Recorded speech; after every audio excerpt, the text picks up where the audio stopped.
আসসালামু আলাইকুম রহমতুল্লাহ। আজকে আমরা চট্টগ্রাম বোর্ড 2019-এর স্থির তড়িৎ থেকে আসা একটি প্রশ্ন সলভ করব।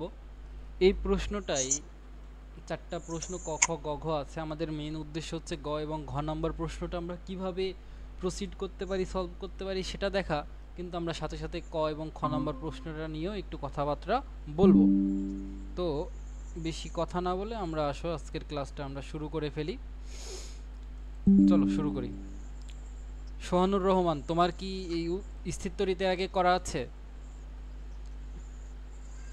হ্যাঁ স্যার, করা হয়েছিল। আচ্ছা, তাহলে সমস্যা নাই, দেখলে বুঝতে পারবা যে আসলে এখানে আমরা কি বলতেছি। তো প্রথম প্রশ্ন আমাদের হচ্ছে তড়িৎ বিভব কাকে বলে। তড়িৎ বিভব হচ্ছে এক ধরনের কাজ। এটা কি ধরনের কাজ? কোনো একটা একক ধনাত্মক চার্জকে তড়িৎ ক্ষেত্রের এক বিন্দু থেকে আরেক বিন্দুতে নিয়ে যেতে, ঠিক আছে, যেই পরিমাণ কাজ করতে হয় আমরা তাকে তড়িৎ বিভব বলে থাকি। সংজ্ঞাটা কি মনে পড়ে? মনে করো হ্যাঁ ব্যাপারটা স্যার। এরকম। আমরা যদি ক নম্বর প্রশ্নটা একটু লিখি। ক নম্বর প্রশ্ন, ক নম্বর প্রশ্নটা যদি একটু আমরা লিখি তো কীরকম লিখতে পারি মনে করো, এটা আমাদের একটা চার্জ, ঠিক আছে, এবং এটা আমাদের সেই তড়িৎ ক্ষেত্র। এটা আমাদের সেই তড়িৎ ক্ষেত্র। আসো তড়িৎ ক্ষেত্রটা আঁকায় দিলাম, এটাকে অন্য কালার করে দিই। তো এই তড়িৎ ক্ষেত্রের এই জায়গাটায় মনে করো একটা 1 কুলমের একক ধনাত্মক চার্জ আছে। এখন এই চার্জকে তড়িৎ ক্ষেত্রের এই বিন্দু থেকে আমরা যদি চাই তড়িৎ ক্ষেত্রের এই বিন্দু থেকে আরেকটা বিন্দুতে নিয়ে যেতে আমাদের যেই পরিমাণ কাজ করতে হয়, যেমন দেখো এটা এখানে আছে, এটাকে এখানেই কি থাকবে, মানে এটাকে যদি এক জায়গায় থেকে আরেক জায়গায় নিয়ে যেতে চাই, মনে করো এটাকে এখান থেকে আমরা এখানে নিয়ে আসতে চাই, তাহলে নিশ্চয়ই এখানে কিছু পরিমাণ কাজ আমাদের করতে হবে, বল প্রয়োগ করতে হবে, সরণ হচ্ছে, তার মানে দেখেই বোঝা যাচ্ছে এখানে কিছু পরিমাণ কাজ হবে। এই যে যেই পরিমাণ কাজটা এখানে হয়, তড়িৎ ক্ষেত্র, এটা আমাদের কি, যে যেটা বড় সেটা হচ্ছে আমাদের তড়িৎ ক্ষেত্র। তড়িৎ ক্ষেত্র, ঠিক আছে। তড়িৎ ক্ষেত্রের কোনো একটা বিন্দুতে যদি একক ধনাত্মক চার্জ স্থাপন করি তো সেটাকে এক বিন্দু থেকে আরেকটা বিন্দুতে নিয়ে যেতে যে পরিমাণ কাজ করতে হয় সেটাকে আমরা বলি তড়িৎ বিভব। তাহলে তড়িৎ ক্ষেত্রের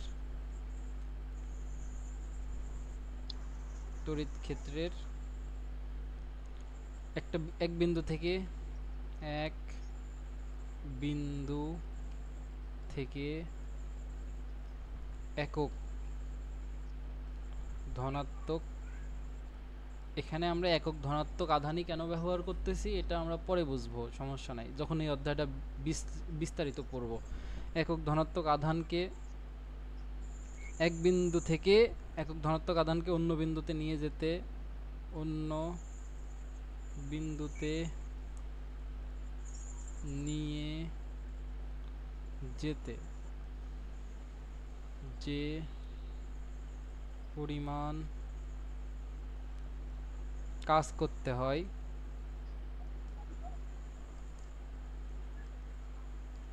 তাকে তড়িৎ বিভব বলে। তাহলে তড়িৎ বিভবের একক কি বলতো? জানো তড়িৎ বিভবের একক কি? কি? তোমাদের আজকে কেউ ক্লাসে নাই দেখছো?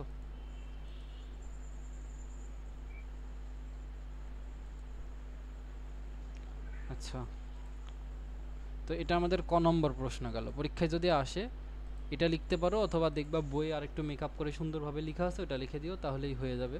আসো আমরা খ নম্বর প্রশ্নে যাই। খ নম্বর প্রশ্নে দেখো কি বলতেছে। খ নম্বর প্রশ্ন আমাদের এখানে বলতেছে অভ্যন্তরীণ রোধের মান বাড়লে তড়িৎ প্রবাহ কেন কমে যায়। এটা হচ্ছে আমাদের খ নম্বর প্রশ্ন। তো আসো দেখি খ নম্বর প্রশ্ন, কে জয়েন হইলো একটু দেখি আসি, দাঁড়াও। আচ্ছা, এটা আমাদের খ নম্বর প্রশ্ন, আসো এটা সলভ করি। খ নম্বর প্রশ্ন আমাদের বলতেছে, আচ্ছা অভ্যন্তরীণ রোধ সম্পর্কিত ওহমের যেই সূত্রটা ছিল ওটাকে মডিফাই করে আমরা এরকম একটা সূত্র পাই, মনে আছে? I is equal to E divided by R যোগ ছোট হাতের আর, হুম, মনে আছে? এই সূত্রটা কি হ্যাঁ। মনে আছে? আচ্ছা, এই সূত্রটা যদি তুমি দেখো বা তোমার যদি মনে থাকে তাহলে এই প্রশ্নটা সলভ করা কোনো ব্যাপার না। তো এখানে দেখো, এখানে দেখো অভ্যন্তরীণ রোধের মান বাড়লে, তার মানে কি এই ছোট হাতের আর এর মান বাড়বে, তাই না? অভ্যন্তরীণ রোধ এই যে এই সমীকরণে অভ্যন্তরীণ রোধ, এই সমীকরণে কি রোধ বলো তো? অভ্যন্তরীণ রোধ, অভ্যন্তরীণ রোধ। অভ্যন্তরীণ রোধ মানে এখানে কি বলতো? ছোট হাতের আর। আর এই বাহ্যিক রোধ, আর হচ্ছে বাহ্যিক রোধ, মানে বাইরে যেই রোধগুলো আমরা লাগাই, বাহ্যিক রোধ, সেটা হচ্ছে যে আমরা এখন খ নম্বর প্রশ্ন সলভ করতেছি। এটা হচ্ছে বড় হাতের আর। আর এই যে ই হচ্ছে তড়িৎচালক শক্তি, ব্যাটারির বা কোষের তড়িৎচালক শক্তি। তাহলে তড়িৎ চালক শক্তি, সেটাও কি বলতো আমাদের? ই। আর তড়িৎ প্রবাহ, তড়িৎ প্রবাহ, সেটা কি বলতো? আই। এবার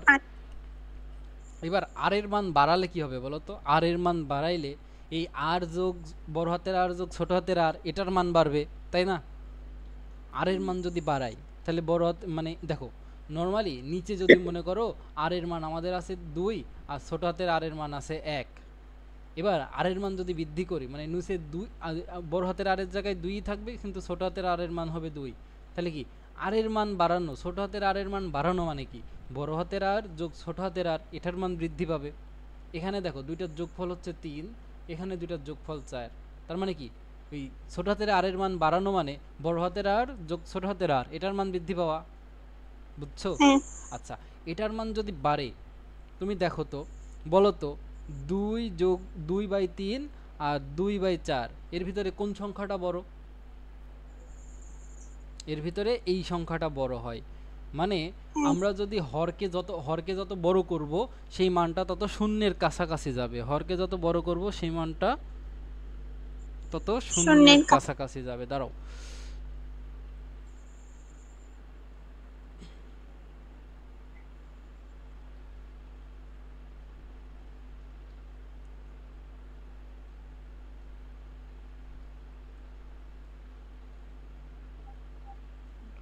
তাহলে তাহলে এখান থেকে আমরা যেটা বুঝতে পারছি যে এই মানটা বড় হবে, কিন্তু এই মানটা এটার মতো বড় না, এটা একটু ছোট। তার মানে কি বলতো? এই আর যোগ আর এর মান বাড়া মানে E divided by R plus R, এটার মান কমে যাওয়া। তার মানে ই এর মান যদি মনে করো এখানে আমাদের 1 হয়, ই এর মান তাহলে এখানেও 1, তার মানে এখানে মানটা হবে 1/3, এখানে মানটা হবে 1/4। এই দুইটার মধ্যে 1/3 বড় না 1/4 বড়? ক্যালকুলেটারে ক্যালকুলেট করে দেখলে দেখবা যে এটার মানটা বড় পাবা, এটার মানটা ছোট পাবা। বুঝছো? মানে বুঝতে পেরেছো? এটার মান 0.33 পাবা আর এটার মান পাবা 0.25। তাহলে বড় কোনটা? নিশ্চয়ই এটা বড়, আর এটা একটু ছোট।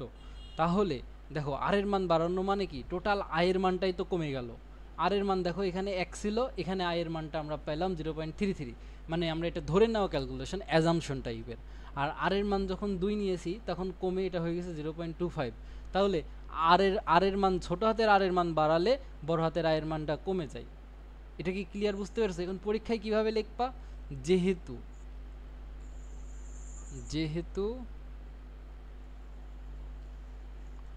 I is inversely proportional to R, মানে এখানে লিখবা R যোগ R, তাই আর মানে এটা দ্বারা বোঝাচ্ছে আই হচ্ছে 1/r প্লাস আর এর সাথে ব্যস্তানুপাতিক। তার মানে কি আর প্লাস আর এর মান বাড়লে আয়ের মান কমবে, আর প্লাস আর এর মান কমলে আয়ের মান বাড়বে। এটার অর্থ হচ্ছে এটা। বুঝতে পেরেছো? সমানুপাতিক ব্যস্তানুপাতিক কি চিনো? আমি ধরেই নিয়েছি চিনো, কারণ আমরা এখন এত দূর চলে এসেছি, মানে কি সমানুপাতিক ব্যস্তানুপাতিক আমরা চিনি। আমরা নর্মালি সমানুপাতিক ব্যস্তানুপাতিক চিনি হচ্ছে ওই 2 নম্বর অধ্যায়ে। আর এর মান যেহেতু এত, তাই আর এর মান বাড়ালে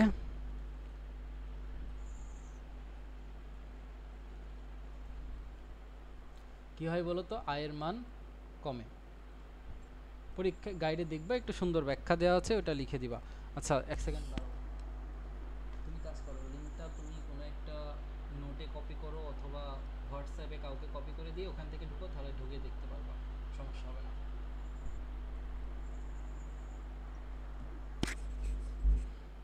আচ্ছা, আমার খ নম্বর প্রশ্নটা বুঝতে পেরেছি। আচ্ছা, তাহলে আমরা গ নম্বরে আসি। গ নম্বরে আমাদের প্রশ্ন বলতেছে এ এবং বি বলের মধ্যবর্তী বল। আমরা কি ওই আমরা যখন স্থির তড়িৎ পড়ব বা পড়েছি তখন আমরা দেখেছি, যদি মনে করো এটা আমাদের Q1 চার্জ হয়, এটা যদি আমাদের Q1 চার্জ হয়, সরি Q1 লিখতে যাই কি লিখতেছি, এটা যদি আমাদের Q1 চার্জ হয়, এটা যদি আমাদের Q2 চার্জ হয় এবং দুইটা চার্জের ভর কেন্দ্র থেকে দূরত্ব যদি আমাদের এটা হয়, ভর কেন্দ্র থেকে যদি দূরত্ব আমাদের এটা হয়, এই দূরত্বকে যদি আমরা d বলি, তাহলে এখানে এদের মধ্যবর্তী যে আকর্ষণ বল কাজ করে সেটা হচ্ছে যে আমাদের F, সেই F এর মান হয় হচ্ছে, এখানে আমরা লিখি হচ্ছে k অথবা c, যে ধ্রুবকটা, আর উপরে লিখি Q1 Q2 divided by d square. এই সূত্রটা কি জানো?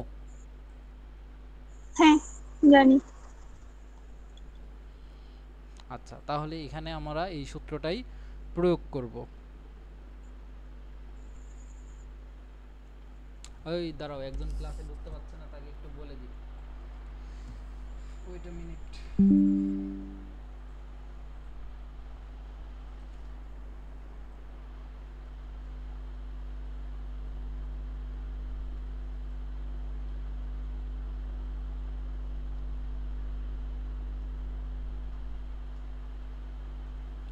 তুমি মেসেঞ্জার থেকে ঢুকতে পারবা না, এই লিংকটা এমন ভাবে তুমি করো, ওই যে মেসেঞ্জারে 3 ডট আছে না, ওখান থেকে গিয়ে তুমি যদি ওই ওপেন উইথ ক্রোম করো বা ওপেন উইথ অ্যানাদার অ্যাপ, তাহলে দেখবা ক্লাসে তুমি ঢুকতে পারছো। আর যদি তাও না পারো তাহলে আমাকে বইলো, আমি আরেকটা ব্যবস্থা করে দিব। আচ্ছা আসো, এবার আমরা এই প্রশ্নটা সলভ করে ফেলি। প্রশ্নটা খুবই সহজ। এখানে দেখো আমরা খুব কিছু লিখবো না, দেখো এখানে ধ্রুবককে সি না কে না লিখে সি লিখছে, তার মানে কি এখানে এই ধ্রুবকটাকে আমরা মুছে কে এর জায়গায় সি লিখবো, তার মানে এখানে যদি আমরা লিখি তাহলে লিখবো এফ ইজ ইকুয়াল টু এখানে C into Q1 Q2 divided by D square. এটা হচ্ছে আমাদের সূত্র। আসো এবার আমরা এটা করে ফেলি। ওকে, তাহলে এখানে আমরা লিখব গ নম্বর, পরীক্ষায় সলিউশন করবা। এখানে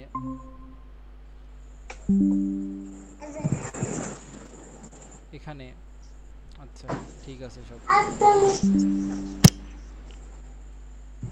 দেখো এখানে এই প্রথম আধানের মান কত দেওয়া বলো তো? Q1 এর মান কত দেওয়া? প্লাস 40। ওকে, Q2 এর মান কত? মাইনাস 30। আর দূরত্ব d ইজ ইকুয়াল টু কত দেওয়া? 300 সেন্টিমিটার। এই সেন্টিমিটারকে মিটারে নিতে হবে। আমরা জানি 100 সেন্টিমিটারে 1 মিটার, তার মানে 3 ইন্টু 100 সেন্টিমিটার লিখতে পারি, আর 100 সেন্টিমিটার মানে 1 মিটার, তার মানে 3 মিটার। বুঝতে পেরেছো? এবং c এর মান দেওয়া আছে 9 into 10 to the power 9 newton metre square coulomb inverse 2। তারপর এখানে লিখব আমরা জানি F ইজ ইকুয়াল টু বল, মানে আমরা এখন এই যে মধ্যবর্তী বলের মান নির্ণয় করব না, তাহলে এখানে লিখব বল F ইজ ইকুয়াল টু, এখানে একটা c লিখে নিতে পারি আগে, তারপরে Q1 Q2 divided by d square. c এর মান কত বলো তো? 9 ইন্টু 10 to the power 9। এখন এখানে তুমি q এর চিহ্ন সহও বসাতে পারো, চিহ্ন বাদেও বসাতে পারো, তবে চিহ্ন বাদে বসাইলে একটু ঝামেলা কম হয়, তাই আসলে চিহ্ন বাদেই বসাই আপাতত। Q1 এর মান 40, Q2 এর মান 30 এবং d এর মান কত? 3, মানে 3 স্কয়ার। এটা যদি ক্যালকুলেশন করি কত পাই দেখি, দাঁড়াও।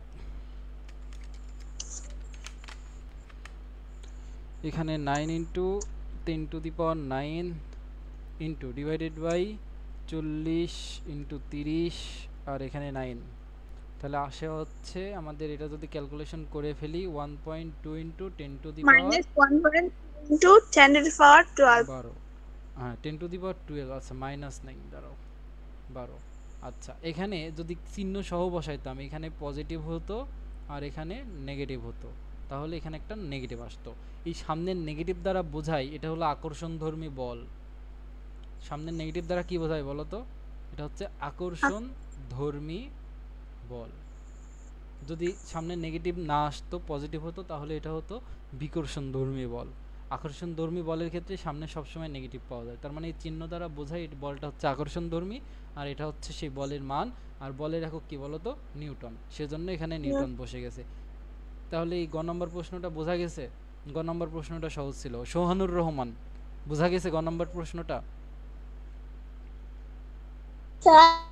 জি স্যার। ওকে, তাহলে আমরা ঘ নাম্বারটা করি। ঘ নাম্বারটাই আসলে একটুখানি ট্রিকি, এটাই আমাদের বুঝতে হবে যে ঘ নম্বর প্রশ্নটা আসলে কিভাবে ঘটছে। তা আসো দেখি। ওকে, আচ্ছা, আসো একজন আমাদের মনে হয় জয়েন হইতে চাইছে, মাহাতাবকে জয়েন দি। হ্যাঁ মাহাতাব, ঢুকতে পেরেছো? সালামু আলাইকুম মাহাতাব।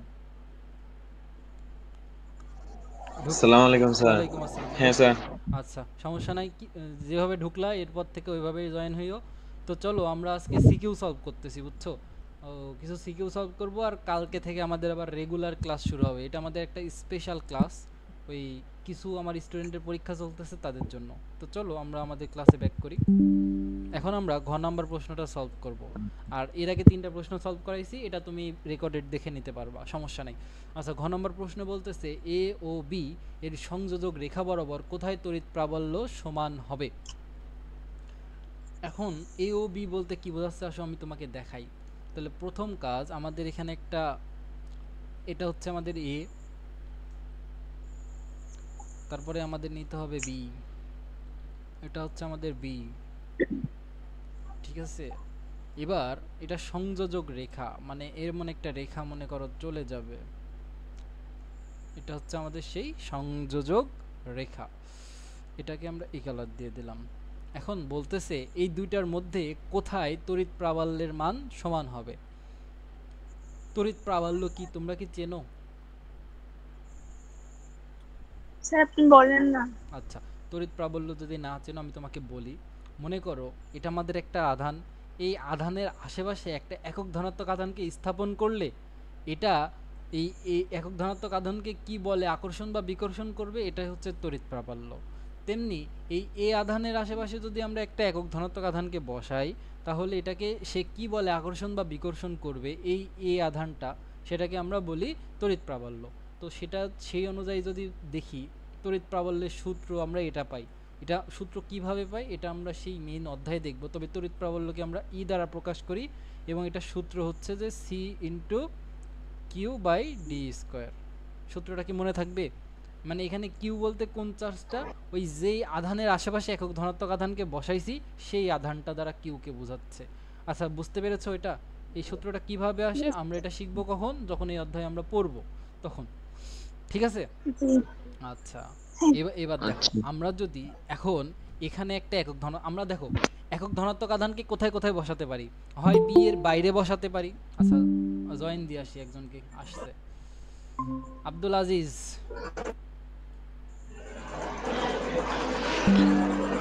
ক্লাসে আসার জন্য ধন্যবাদ। এবার একটু মনোযোগ দিয়ে দেখেন। এখন আমরা একক ধনাত্মক আধানকে 3টা জায়গায় বসাতে পারি, হয় বি এর বাইরে বসাতে পারি, এ অথবা বি এর মাঝামাঝি বসাতে পারি, বা অথবা এ এর বাইরে বসাতে পারি। এই তিনটা বাদে কি আমরা সেই এক ধনাত্মক আধানকে কোথাও বসাতে পারবো? আমার কথা কঠিন লাগতে পারে, কিন্তু আসলে এটাই সবচেয়ে সহজ কথা। এটাই যে সহজ কথা, এটা কিভাবে বুঝবা? যখন আমি অধ্যায়টা করাবো একেবারে শুরু থেকে তখন। আচ্ছা, এখন একক ধনাত্মক আধানকে যদি মনে করো আমি এখানে বসাই, মনে করো এখানে একটা একক ধনাত্মক আধানকে আমরা বসাইলাম, তাহলে এখানে আছে তো -30 কুলম, তাই না? এখানে আছে কি বলতো, -30 কুলম, আর এখানে আছে +40 কুলম।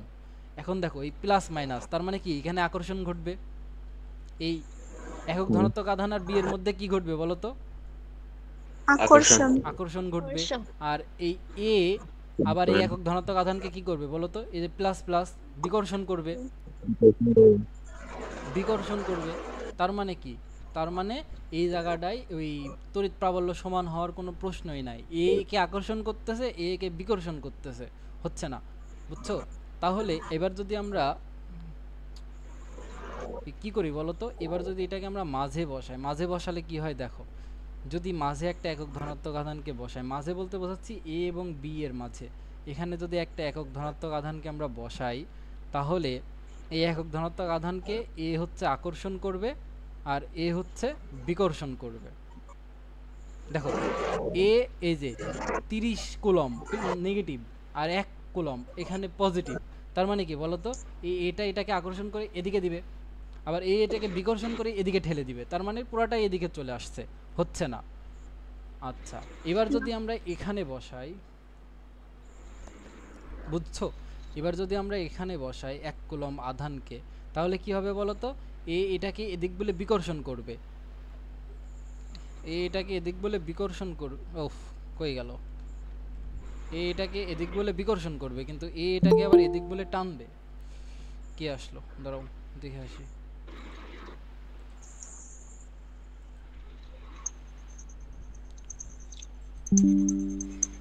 আচ্ছা, আমি এটা আবার সামারি করি, যে নতুন আসলা সে বুঝতে পারবা আসলে আমরা কি পড়তেছি। দেখো, তো দেখো আমরা তিনটা জায়গায় এই একক ধনাত্মক আধানকে বসাতে পারি, হয় এ এর বাইরে অথবা বি এর বাইরে, এ এবং বি এর মাঝে অথবা বি এর বাইরে। এখানে যদি একক ধনাত্মক আধানকে বসাইতাম, তাহলে একটাকে এদিকে আকর্ষণ হইতো আর একটা এদিকে বিকর্ষণ হইতো। তার মানে দেখো এই জায়গাটাই এই তড়িৎ প্রাবল্যের মান সমান হওয়ার কোনো প্রশ্নই আসে না। কেন? কারণ দুইটা একই দিকে। এখন এই জায়গাটাই সমান হতে পারে, কারণ দেখো এদিকে যেই বলে বিকর্ষিত হচ্ছে, এদিকে সেম বলে যদি আকর্ষিত হয়, তাহলে এরকম একটা জায়গায় হয় তড়িৎ প্রাবল্যের মান সমান হবে অথবা এখানে সমান হবে। কথা কঠিন লাগতে পারে, সমস্যা নাই, আমরা আপাতত আজকের ক্লাসটা দেখে যাই, কালকে থেকে আমরা একদম সহজ জিনিস পড়বো, সমস্যা নাই। আর এটাও যখন আমরা একবারে অধ্যায়ে পড়বো না, তখন এটাও সহজ হয়ে যাবে, টেনশন নাই। আসো, এখন এই জায়গাটায় একটা শর্ত আমরা প্রমাণ করি। সেই শর্ত হচ্ছে যে যদি দুইটা বিপরীতধর্মী আধান থাকে, তাহলে বিপরীতধর্মী আধানের কোথায় তড়িৎ প্রাবল্য সমান হয় জানো? ছোটটার বাইরের দিকে। কি বললাম? ছোটটার বাইরে। এটা হচ্ছে আমাদের শর্ত। দুইটা বিপরীতধর্মী তড়িৎ প্রাবল্যের, দুইটা বিপরীতধর্মী আধানের সংযোজক রেখার তড়িৎ প্রাবল্য কোথায় সমান হয়? ছোটটার বাইরের দিকে। তার মানে এই 30 কুলম্বের বাইরের দিকে তড়িৎ প্রাবল্য শূন্য হবে। তো আসো সেই অনুযায়ী আমরা আমাদের চিত্রটা আঁকাই ফেলি। এটা হচ্ছে আমাদের শর্ত, এটা আমরা প্রমাণ করি, বুঝছো? তো আসো সেটাই আমরা আপাতত করি। প্রমাণটা তো আমরা আমাদের রেগুলার ক্লাসে করব, এই ক্লাসে আমরা আপাতত শুধু ধরে নিলাম এটা আমাদের তাহলে কত, 40 কুলম্ব, আর এটা আমাদের 30 কুলম্ব। এবং মনে করলাম এখানে আমাদের একটা একক ধনাত্মক আধান আছে, এটা হচ্ছে আমাদের 1 কুলম্ব, এবং এই জায়গাটায় আমাদের কি হবে, ওই তড়িৎ প্রাবল্যের মান সমান হবে। অর্থাৎ দেখো এই এ এদিক বলে টানবে, এ এদিক বলে বিকর্ষণ করবে, এটা হচ্ছে এ এর বিকর্ষণ। এটা কি বলতো, এটা হচ্ছে আমাদের এ এর বিকর্ষণ, এ এদিক বলে বিকর্ষণ করবে, তার মানে এটা হচ্ছে আমাদের ই এ এর বিকর্ষণ বল। আর এটাকে আবার কি বলতো, এখানে আছে আমাদের কি বিন্দু, এখানে আছে আমাদের এ বিন্দু, আর এখানে আছে আমাদের বিন্দু। আমরা কি জানি, সমধর্মী আধান পরস্পরকে বিকর্ষণ করে, এটাও পজিটিভ এটাও পজিটিভ, তার মানে এটাকে বিকর্ষণ করবে, বিকর্ষণ করে এদিক বলে ঠেলে দিবে, এটা হচ্ছে আমাদের ই এ। আবার একইভাবে এই বি এর নেগেটিভ আধান পজিটিভ আধানকে কি করবে বলতো, আকর্ষণ করবে, করে এদিক বলে টানবে। ঠিক আছে, এখানে যেটা পাবো সেটা হচ্ছে আমাদের কি বলতো, ই বি। এখন ই বি, বুঝেছো? কেউ কি বুঝেছো? জি স্যার। এখন দেখো এ এবং বি এই দুইটার মধ্যবর্তী যে দূরত্ব ছিল, এটা ছিল 3 মিটার, মানে 300 সেন্টিমিটার মানেই তো 3 মিটার। এবং আমরা ধরে নিয়েছি যে বি বিন্দু থেকে এক্স মিটার বাইরের দিকে আমাদের তড়িৎ প্রাবল্য এই বিন্দুতে গিয়ে সমান হবে। তাহলে আমরা এখানে কি ধরলাম, ধরি বি বিন্দু থেকে 1 মিটার দূরত্বে এক্স তড়িৎ মিটার প্রাবল্য সমান। দূরত্বে বা বাইরে, এক্স মিটার বাইরে তড়িৎ প্রাবল্য সমান হবে, তড়িৎ প্রাবল্য সমান হবে, তড়িৎ প্রাবল্য সমান হবে। তাহলে এখন আমরা প্রথমে কি নির্ণয় করব, ই এ নির্ণয় করব না ইবি নির্ণয় করব? বলো, তোমরা যেটা বলবা সেটাই নির্ণয় করব। ইবি। তাহলে প্রথমে যদি আমরা ইবি নিয়ে কাজ করি, আসো ইবি নিয়ে একটু কাজ করি। দেখি ইবি নিয়ে আমরা কি করতে পারি। এখন দেখো ইবি নিয়ে যদি কাজ করি, তো আমাদের এখানে আছে একক ধনাত্মক আধান, এখানে আছে আমাদের বি কুলম। আমরা সূত্র কি জানি? ইবি ইজ ইকুয়াল টু হবে ই বি। এই সূত্র অনুযায়ী এখন মান বসাবো। প্রথমে বসবে সি ইনটু, এখানে কিউ বসবে না, কিউ মানে কি? ওই বি এর আধানটা বসবে। বি এর আধান কত বলো তো? 30। বি এর আধান 30 30 না? কুলম্ব। আচ্ছা আচ্ছা, এবার দূরত্ব কি? এই বি এবং এই আমাদের একক ধনাত্মক আধানের মধ্যবর্তী দূরত্ব কত? x metre. তাহলে এখানে হবে x square. Clear? Yes sir. এটা আমাদের ওই একটা সমীকরণ বের হলো, 1 নম্বর সমীকরণ নাম দিলাম। এখন আমরা কি বের করব বলো তো? ই এ বের করব, তাই না? হ্যাঁ। ই এটা বের করি আসো।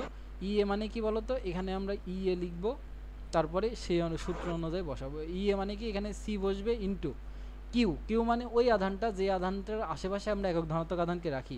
তার মানে এখানে এ আধানের মান বসবে। এ আধানের মান হচ্ছে 40, তাই তো? আচ্ছা, আর দূরত্ব দেখো তো, এ থেকে এই একক ধনাত্মক আধানের দূরত্ব হচ্ছে 3 metre into x metre. 3 metre plus x metre, তাই তো? দেখো 3 মিটার আরো এক্স মিটার। তাহলে এখানে আমরা কত লিখতে পারবো বলো তো? 3 plus x whole square. Plus বুঝেছো? আর শর্ত মতে বলতেছে যে দুইটা প্রাবল্য কি বলো তো? সমান। শর্ত কি বলতেছে? শর্ত মতে ইয়ে ইকুয়াল মতে E A is equal to E B. এটা বলা যায়? Yes, আসো sir. বলি। তাহলে এখানে যদি আমরা বলি E A is equal to E B, এখন শুধু মান বসাই দিব। তাহলে প্রথমে ছিল সি, তারপরে এখানে উপরে ছিল 40 আর নিচে ছিল 3 প্লাস এক্স স্কয়ার, আর এখানে ছিল C into 30 divided by x square. Clear? আচ্ছা, এই সি আর এই সি কাটা কি যায়? হ্যাঁ। অবশ্যই। কাটা যদি যায় তাহলে উপরে থাকে কত? 40 আর নিচে থাকে কত বলো তো? 3 প্লাস এক্স হোল স্কয়ার, আর এখানে থাকে কত? 30 বাই এক্স স্কয়ার। বুঝেছো? আচ্ছা, যদি বুঝেই থাকো এবার তো তাহলে কোনো সমস্যা নাই। এখন আমরা কি করব? এটাকে সমাধান করে শুধুমাত্র x এর মানটা বের করে ফেলবো। আর x এর মান বের করলেই বলতে পারবো কোথায় তড়িৎ প্রাবল্য সমান হবে। বি মানে বি আধান থেকে এত মিটার বাইরে তড়িৎ প্রাবল্য সমান হবে। এটাই হচ্ছে আমাদের অ্যানসার হবে। আসো আমরা এটাকে সলভ করে ফেলি। x গুলোকে একদিকে করব আর বাকিগুলোকে আরেকদিকে করব, অথবা আর কি করতে পারি? এটাই করতে হবে। এটাই তো, নাকি আর কোনো ওয়ে আছে? আসো করে ফেলি। যে কোনোভাবে সলভ করতে পারো, মানে তুমি সলভ করতে তুমি যেভাবে স্বাচ্ছন্দ্য বোধ করো তুমি সেভাবেই সলভ করতে পারো, কোনো সমস্যা নাই। তো আসো কি করব? তাহলে এটাকে এদিকে পাঠিয়ে দিই, এটাকে এদিকে পাঠিয়ে দিই। তাহলে এখানে থাকলো x divided by 3 plus x whole square সমান, এখানে আসলো কত? 30 ডিভাইডেড বাই 40। বুঝেছো? 1 মিটার হবে স্যার। এটা কি বুঝেছো? এখানে একটা এক্স স্কয়ার মিসিং গেছে। ও আচ্ছা, এটা বুঝেছো? আচ্ছা, यस স্যার।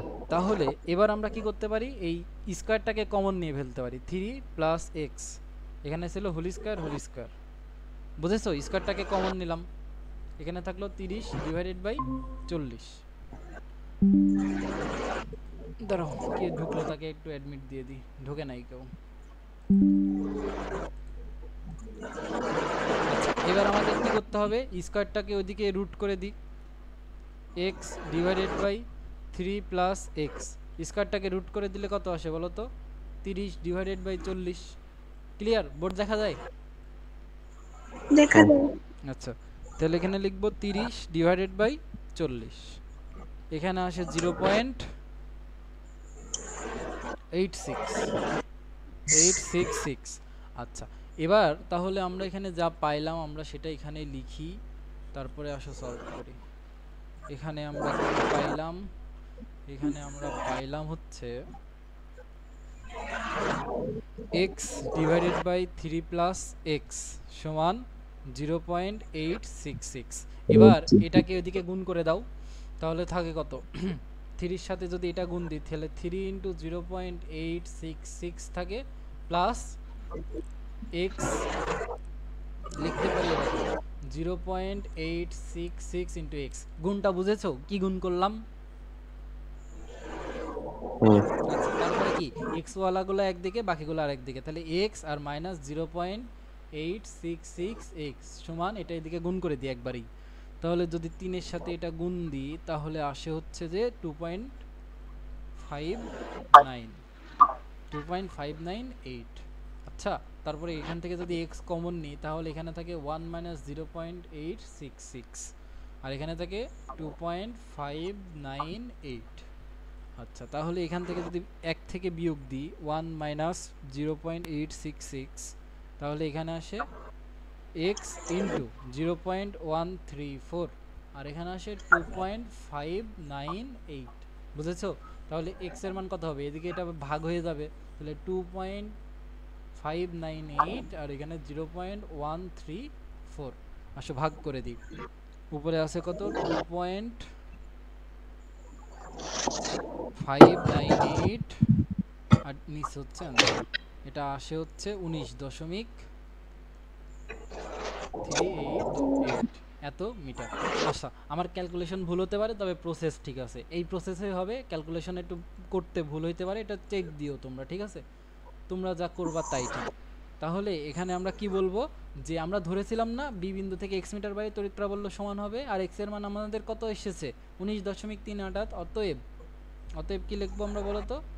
অতএব বি বিন্দু থেকে বি আধান থেকে বা বি বিন্দু থেকে 19.388 মিটার দূরে তড়িৎ প্রাবল্য সমান হবে। সমান হবে। তড়িৎ প্রাবল্য সমান হবে। এই প্রশ্ন ক্লিয়ার? হ্যাঁ স্যার। এটা নোট করে নাও, এই প্রশ্নটা জরুরি, এটা নোট করে রাখো না হলে ভুলে যাবা। এই ঘ নাম্বার আর গ নাম্বার তো পারবাই, ঘ নাম্বারটা নোট করো। কয় মিনিট টাইম দেব? দ্যুতি বলের মান 2 মিনিট টাইম দিই। 2 মিনিট 2 মিনিট টাইম দিই। নোট করা বলছি স্যার। নোট করা হয়ে গেছে? স্যার একটু ওকে করে নাও। এই পৃষ্ঠা হলে বলো, আমি পরের পেজে বের করে দিচ্ছি। স্যার এটা হইছে। আচ্ছা তাহলে পরের হ্যাঁ এই পেজটা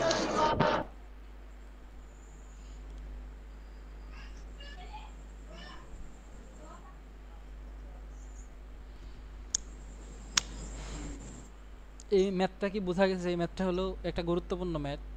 প্রতি বছর কোনো না কোনো বোর্ডে এরকম প্রশ্ন আসেই। সব বোর্ডে আসে না, তবে কোনো না কোনো বোর্ডে পাবাই।